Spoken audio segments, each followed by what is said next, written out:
Hello, everyone. Welcome to the video here today, hosted by Build Talent Labs.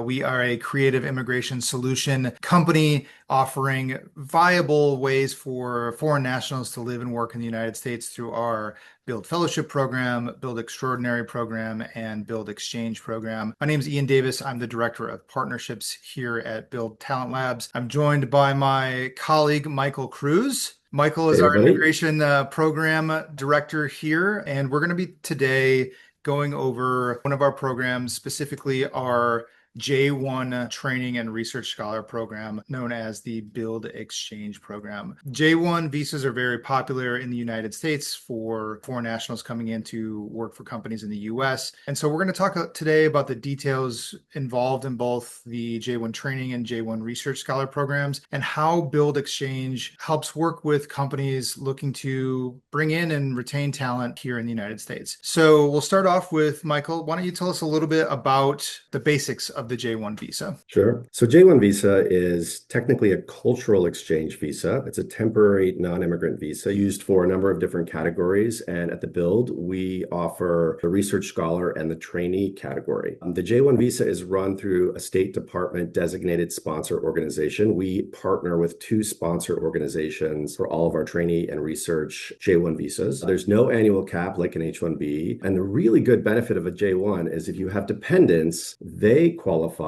for a work authorization document or an EAD, so they can work independently for any employer while you're doing your research training or your trainee program. There is, for some Js, a 2-year home residency requirement, but for the most part, that has been significantly reduced. In the past, there were a number of countries or a number of programs that required a 2-year home stay after finishing your J-1 visa. Most of that is gone. There's a list of just a handful of countries left that require a 2-year residency requirement. So let's move on a little bit to each of the two programs in more detail. I'm just going to add this here. The dependent work authorization is a huge selling point. I have spoken to different companies that have had the opportunity to have their foreign national come into the US on an O1 visa and have decided that the foreign national wanted to come instead on a J1 visa because of the work authorization provided to a spouse. It can be oftentimes when you have that partner, it can be difficult to live and work in the United States with only one of you working, right? While the other one is able to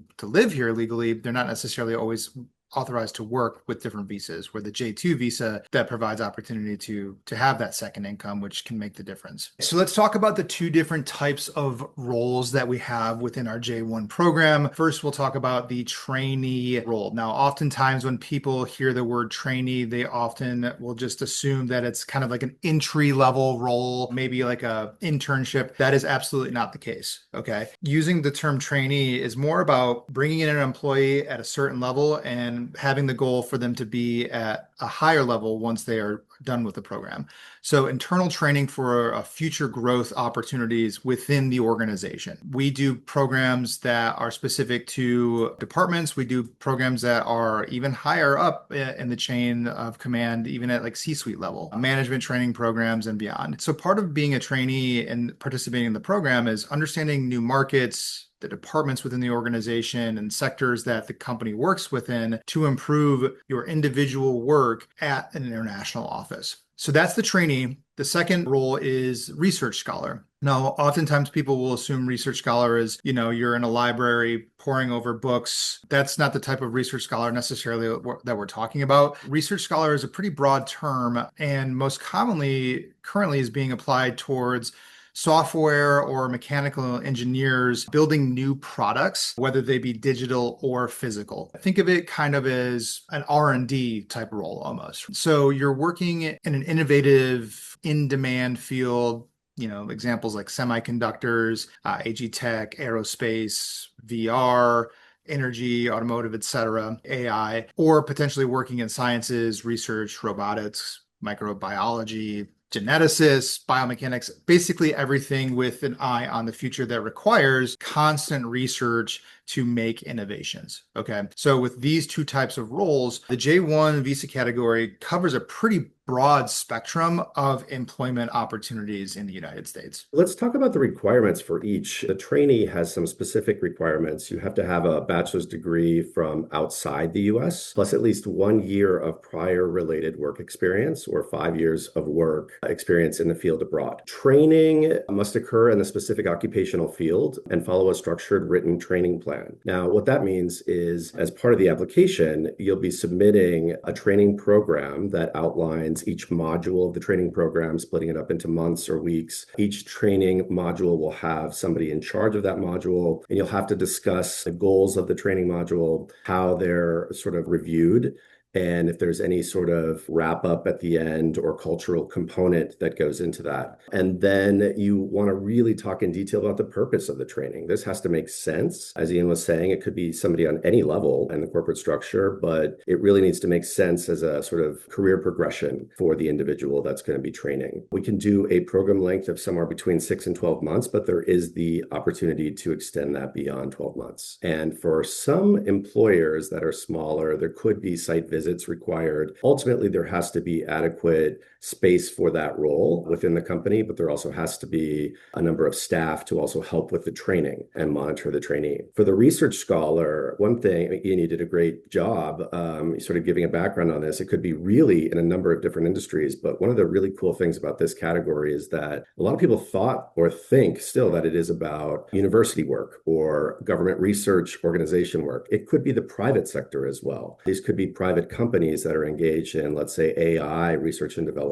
That is really one of the categories that's underutilized throughout the entire J spectrum. So we've seen it as a really good opportunity for a number of the individuals that we work with, or foreign nationals and companies that we work with that are in the STEM fields. So really what you need to do is prove that you're coming to the US for conducting research as the primary activity. There is no degree requirement, but you should have some sort of credentials or background that matches the host's needs. And the host will be the company where you're sitting as the research scholar. And you must not have been physically present in the US as a J-1 or J-2 for all or part of the immediate preceding 12 months. And you can do a research scholar program for up to 5 years. So let's talk a little bit about the structure here of the J-1 and how seemingly there's multiple parties involved throughout this process. Yeah. So Michael, could you expand a little bit about what parties are involved and how Build Talent Labs kind of coordinates with all three of these parties? Sure. So there are essentially three main parties to a J-1. The Department of State is the overall sort of umbrella of the J-1 program. They've set the framework, the regulations, and they've designated certain organizations that are allowed to act as sponsors, which is sort of the second piece or the second group here that we're looking at. So a J sponsor is an organization that's been pre-vetted. They've applied for and received the sponsorship rights under the J-1 program from the Department of State. So we work directly with two preferred vendors. One is called AIFS and one is called Cultural Vistas. They specialize in the trainee and the research scholar programs. We work with them to help sort of facilitate the process of applying for the J-1 and the steps involved there. We'll walk you through. So as the host company, which would be the company where the trainee is training or the research scholar is performing research, is the ultimate applicant that applies for the training or the research scholar program for an individual.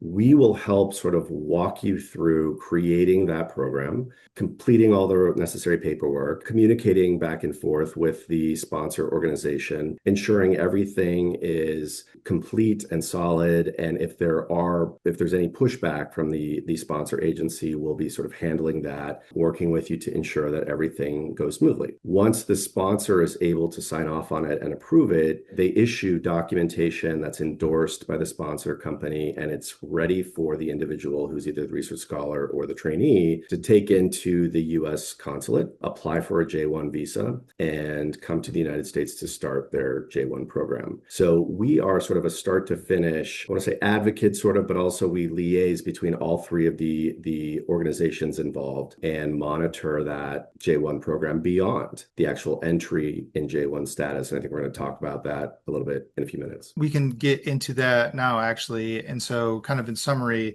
a lot of moving parts, but that's where Build Exchange, Build Talent Labs comes in to coordinate these moving parts. And so the individual foreign national and the company can focus on growing their organization and doing the work that they do internally and not have to be constantly worrying about the different immigration needs throughout this process. What exactly Build Exchange, Build Talent Labs does as a part of our J-1 program. We like to say it's J-1 programming without the headache. If you're a company that's considering working with Build Talent Labs, and this may be the first time you are doing something like a J-1 program, it can be a little intimidating, especially, at this part of the video, you've seen, there's a lot of moving parts. That's where we come in to really kind of alleviate that and take the responsibility off the plate of the HR or the CFO or the CEO is going to be involved in this, and we kind of bear the burden and do the work. And so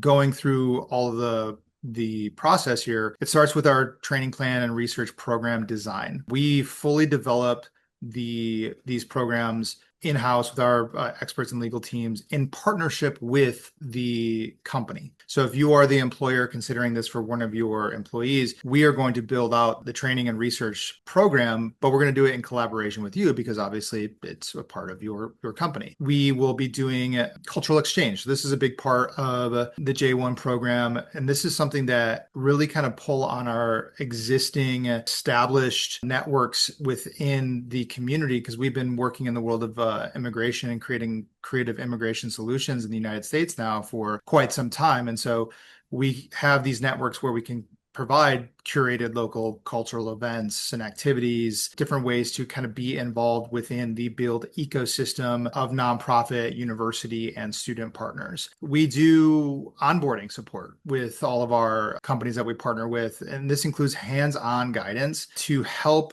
the international talent kind of settle in and arrive in the United States. For many of the J-1 participants, this may be their first time moving abroad. And so that can be daunting. And so we provide support and guidance and resources on how to go about kind of relocating into a new country and getting established there. We provide full service visa preparation. Okay, so this is end-to-end help with everything involved in the actual visa, the DS-160 application to actually scheduling the appointment at the embassy.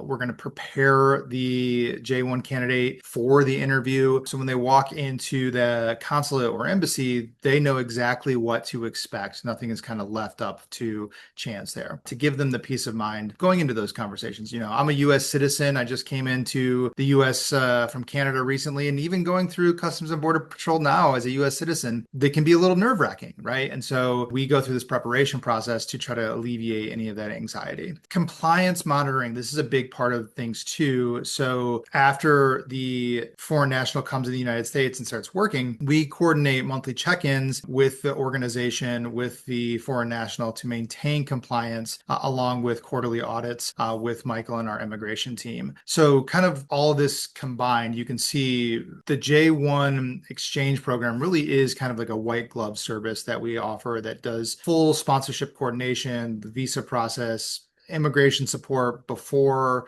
and after arriving in the US, and then maintaining compliance to ensure that the J-1 program is running smoothly.